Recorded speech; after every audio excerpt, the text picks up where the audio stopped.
आप सभी का फिर से हमारे इस नए ब्लॉग में स्वागत है। तो सुदामा ब्रिज बना हुआ है तो उसका पूरा दर्शन कराएंगे, तो ब्लॉग के अंदर बने रहिएगा। सुदामा सेतु आप देख सकते हैं। तो सुदामा सेतु ब्रिज के लिए जाते हैं घूमने के लिए, तो यहाँ से हमें टिकट लेना पड़ता है। मैंने ये टिकट ले लिया है।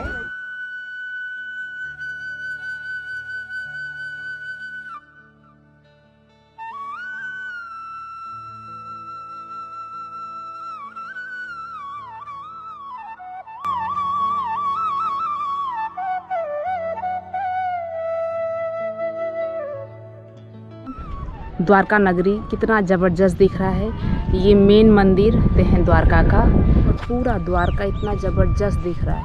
अब इसके हम बाहर चलेंगे।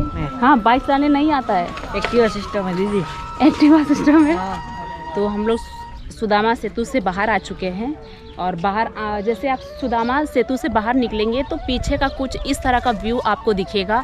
पूरा रेतीली ज़मीन है यहाँ पे, और यहाँ पे इस तरह की गाड़ियाँ रखी रहती हैं। आप देख सकते हैं पीछे भी कुछ गाड़ियाँ रखी हुई हैं, तो आप यहाँ पे ड्राइव कर सकते हो अपने इंजॉयमेंट के लिए। साथ में यहाँ पे पीछे देखेंगे तो ऊँट भी रखे रहते हैं, तो आप लोग ऊँट के द्वारा भी यहाँ पे घूम सकते, इंजॉय कर सकते फैमिली के साथ आके। जो 5 कुआं पांडवों के द्वारा निर्मित किया गया है, तो वो भी देखेंगे, आपको दिखाएंगे।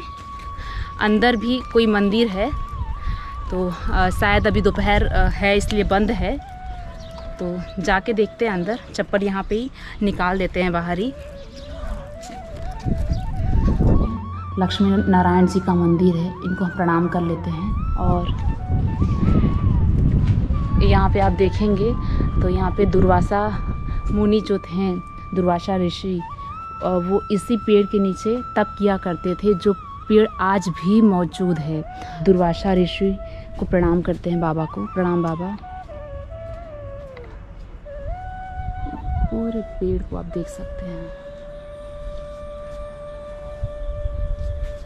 और इसकी टहनियों को आप देख सकते हैं। ये पेड़ 5000 सालों से ऐसे ही पड़ा है यहाँ पे।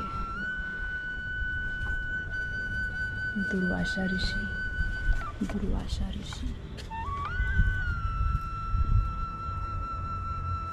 तप करते थे, तब से देखो आप देख सकते हैं। हम बहुत बोलते हैं ना कि हम बहुत लकी हैं, बहुत लकी हैं कि हमें इतनी पुरानी पुरानी चीज़ें देखने को आज भी मिल रही है। और हो सके तो आप लोग भी दर्शन करने आए, क्योंकि बहुत लकी होते दर्शन कर पाते हैं। तो आगे बढ़ते हैं, और जो 5 कुआं है पांडवों के द्वारा, वो हम आपको दिखाते हैं। देखो बाबा कुछ कह रहे हैं। ये पांडव का 5 कुआं है, और 5 भाई का स्वभाव मुताबिक अलग अलग पानी है। मतलब उनके स्वभाव के अनुसार जिसका जैसा स्वभाव था उसका वैसा पानी है। अच्छा, यहाँ पर सनातन धर्म का चमत्कार भी और भगवान का प्रसादी भी, दोनों का दर्शन होता है। अब भीम क्रोधी और घमंडी था, इसीलिए इसका पानी सबसे कम मीठा है। मतलब भीम, ये जो है ये भीम का कुआं है। भीम का कुआं है। इस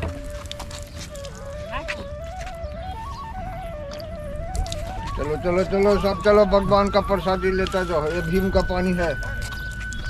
मतलब चारों तरफ आप समुद्र देख सकते हैं, और बीच में जो कुआं बना है, और इस कुएं का पानी एकदम मीठा, मतलब बहुत। आगे बढ़ते हैं, बाबा हमें लेके जा रहे हैं। तो कुआं का भी आपने, वो जो आपने दर्शन किया इस कुएं का, ये भीम कुआं है। अब ये जो है पचनत तीर्थ, जाम्बुवती तीर्थ, अंगिरा ऋषि, अर्जुन कुंड। स्कंद पुराण में भी इसका जिक्र है। बहुत जबरदस्त। अब भीम में क्रोध और घमंड दोनों था, लेकिन अर्जुन में क्रोध नहीं था, चक्रवर्ती होने का घमंड था। हाँ, इसीलिए भीम कुंड से थोड़ी मीठा पानी। अब इतना पानी कुंड है बाबा। कुंड के हम दर्शन करें। ये है 4 मीटर गहरा है। 4 मीटर गहरा है। कसम से बहुत ज़्यादा मीठा है। हाँ, और बहुत पीने के बाद बहुत सुकून मिल रहा है पानी पीने से। बाबा के साथ आगे हम बढ़ते हैं। और सबसे अच्छी बात ना, स्कंद पुराण में इस सब कुओं का जिक्र है। पंचनद तीर्थ, कुशावती तीर्थ, अत्रि ऋषि, स्कंद पुराण, 14 में आपको अध्याय 14 में इसका अब जिक्र यहाँ है। का महात्म समझिए। धर्मराज युधिष्ठिर नरोनवा कुंजरों में झूठ बोला था, इसीलिए थोड़ा सा खारा भी है, लेकिन पता नहीं लगता है। अगला कुआं पर पता लगेगा। और झूठ बोलने के समय में द्रोणाचार्य को भी पता नहीं लगा था।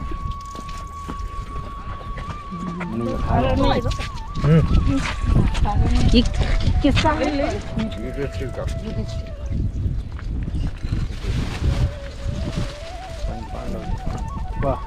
ये जो कुआं है युधिष्ठिर का है। वाह।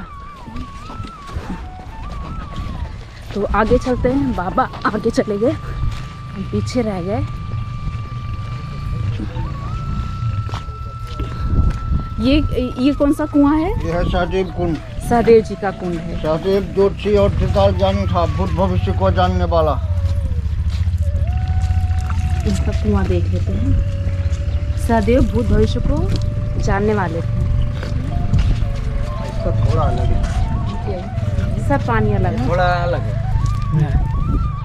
उससे और उससे थोड़ा अलग है। लक्ष्मण तीर्थ, वक्र तुलसी, स्कंद पुराण, वहाँ आप देख सकते हैं। जय हो। और नकुल सीधा साधा भोला भाला था, इसीलिए सबसे मीठा पानी। कौन सा? नकुल नकुल। नकुल नकुल नकुल कुआं है। ले बोला नहीं। आनंद बहुत मीठा है। पकड़िए। अब थोड़ी थोड़ी दक्षिणा होगा तो देता जाइए। जरूर। हाँ, यूट्यूब पर जाएगा। वाह। ये वीडियो यूट्यूब पर जाएगा। ये बाबा हैं और ये बाबा यहाँ पे ही सेवा देते हैं। आप लोग यहाँ पे आएँ। जब भी हम जल पीते या भी कहीं भी हम तीर्थ स्थल पे जाते हैं तो कभी कोई चीज़ फ्री में नहीं लेनी चाहिए। दक्षिणा बहुत ज़रूरी है, तभी आपको उसका फल पूरा प्राप्त होता है। और वहाँ पे भी कोई कुआं है तो आगे चलते, वहाँ पे कोई बाबा है तो उनसे भी हम मिलेंगे। और काफ़ी अच्छा लगा हमें यहाँ पे आके। बहुत ज़्यादा हमने मतलब जो हम सुना करते हैं चमत्कार वो यहाँ पे देखने को मिल रहा है। मतलब आप सोच सकते हैं ना, चारों तरफ अपना जो समुद्र है, रेगिस्तान है, खारा पानी, उसके बीच में 5 कुआं है और 5 कुओं के बीच में आप ठंडा मतलब एकदम मीठा पानी पाएंगे। तो चमत्कार ही है। और स्कंद पुराण में इसका जिक्र है। अगर आप लोग पढ़ते हैं तो आप इस कुएं के बारे में जान भी सकते हैं। मैंने वीडियो के अंदर दिखाया हुआ है, तो आप लोग देख लीजिए। ना दे देते हैं बाबा, ये लीजिए। प्रणाम बाबा। तो आनंद। इतना बड़ा बोतल। आगे हम चलते हैं। आगे अम्बा माता का मंदिर है और पूरा एकदम चारों तरफ समुद्र भी है और रेगिस्तान जैसा भी है। तो थोड़ा सा चलने में दिक्कत हो रही है, लेकिन एक अपना ही आनंद है तीर्थ स्थलों पे घूमने का। आप लोग भी यहाँ पे आएँ। अब यहाँ की कहानी हम सुनेंगे बाबा की जुबानी। यहाँ पर अज्ञातवास में 5 पांडव आए थे। अच्छा। और यहाँ पर ये 5 पांडव द्रौपदी कुआं बनाए शिव को स्थापना किए। अच्छा। वो कुआं जो पी कर आए ऋषि मुनि लिखा हुआ जाकर पढ़ सकते हाँ हैं। हाँ हाँ। 55 साल हो गया। यहाँ पे शंखासुर से युद्ध किए थे कृष्ण भगवान। तो शंख में समा जाता था। कौन? शंखासुर। शंखासुर। हाँ। तो अपने कुल देवी को कृष्ण भगवान आराधना किए। अम्बा माता ने उस राक्षस को मारी। वो जगह है पाछे जामवंत के पास सूर्यमणि था। सूर्यमणि लेने के लिए गए जामवंत के पास। जामवंत नहीं दिए, अपने लड़की के जामवंती को दिए थे। उठा कर लाए, गुफा में रखे। अच्छा। और सूर्यमणि हासिल किए। तो सूर्यमणि फिर यहाँ पे ही होगा। हाँ, जाओ जल चढ़ाओ, चढ़ना मिट लो, फिर दर्शन करो। अरे बहुत सुंदर। मिट लो और जल चढ़ाओ, उधर जाओ। हाँ हाँ। सागर में है काम। और ये भी कुआं है ना? ये देखो कुंड फट रहा, ये रिपेयरिंग के लिए एक साइड छोड़ा गया है। अच्छा ये अच्छा। सब में जल रहता है, रिपेयरिंग हो जाएगा। हाँ, हाँ। हाँ, हाँ। पत्थर रेती निकाल लेंगे, सब में पानी होगा। बराबर। 50 गाय भी पीती है, जल भी चढ़ता है, कमी नहीं होता है। अच्छा। जितना भी खींचो। हाँ, पानी तो दिख रहा है इसमें। जाओ उधर। हाँ। सागर में होगा। गागर से जल पानी। चढ़ाओ, चढ़ना निकलो। यहाँ गौ। आप देख सकते हैं यहाँ पे पूरा जल है। यहाँ से हम जल लेंगे और यहाँ से जल लेने के बाद ये बाबा है यहाँ पे और ये शिवलिंग की यहाँ पे स्थापना हुई है। जो बाबा ने पूरी कहानी सुनाई तो आपने देखा ही। तो चप्पल हम बाहर ही उतार दिए हैं। अब भगवान भोलेनाथ को हम जल चढ़ाएंगे, प्रणाम करेंगे। सामने आप देखेंगे तो द्वारका नगरी दिख रही है। ये सोने का सामने डूबा हुआ सोने का नगरी थी, सामने डूबा हुआ। गोताखोर लोग आज भी सामने डूबा हुआ है समुद्र में अंदर, डुबा दिए। समुद्र में आज एरिया एक ही है ये, जल चढ़ा दो।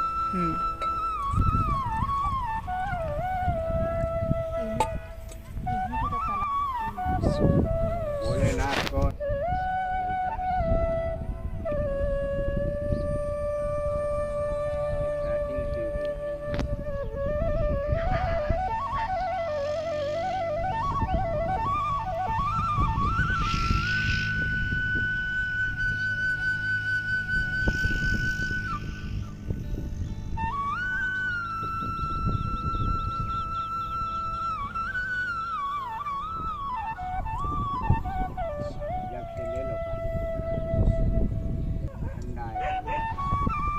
जग में पानी रखा रहता है, तो इसको हम चरणामृत की तरह पी सकते हैं। एकदम ठंडा पानी है, एकदम शीतल जल। और पानी इधर का भी मीठा है बाबा। बोल तो रहा हूँ, द्वारकाधीश का जल इसी का जाता है। 6 बजे भगवान शंखासुर को मारने गए थे, निहार गए थे, मां का अपना कुलदेवी की आराधना के लिए प्राप्त हो जाता। बड़े बड़े राक्षस को माता ही तुम्हारी है, काली, दुर्गा, चंडी, चामुंडा अनेकों रूप धारण करती। माँ की सेवा आप कर रहे हैं। आप माँ साधु का जगह है। माँ की सेवा में कब से आप लगे हैं? 55 साल हो गए। जय हो माता। उससे पहले दूसरा संत करते थे, गुरु जी। अच्छा, माता रानी को मेरा कोटि कोटि प्रणाम। कृष्ण भगवान। हाँ, वो तो मुझे पता है, पूरी स्टोरी पता है। तो जामवंती के पास एक मणि थी जो यहाँ पे लेकर रहती थी। तो भगवान श्री कृष्ण जब जामवन से उनका ये युद्ध हुआ तो कृष्ण भगवान जीत गए, तो उसी में उन्होंने वो मणि उनको मिला। और साथ में जो जामवन जी थे उन्होंने अपनी बेटी की शादी जो जामवंती थी उनके साथ उन्होंने करा दी। तो ऐसी पूरी स्टोरी है। तो वो यहाँ पे ही था और आज भी बाबा कह रहे हैं कि अंदर पूरा गुफा है, अंडरग्राउंड जाता है। अंडरग्राउंड ये अंदर गुफा जाता है। यहाँ इतना बड़ा फन है, यहाँ फेटा मार का पूरा जगह आज तक किसी को छेड़ा नहीं है। और जब लाइट होता है, यहाँ भी लाइट हो जाएगा और दीवार तक जाता है, कभी दिन में, कभी रात में, कभी कभी निकलता है। उसका निकलने का कोई टाइम फिक्स नहीं। टीवी चैनल वाले फोटो खींचते हैं, फोटो नहीं आता है।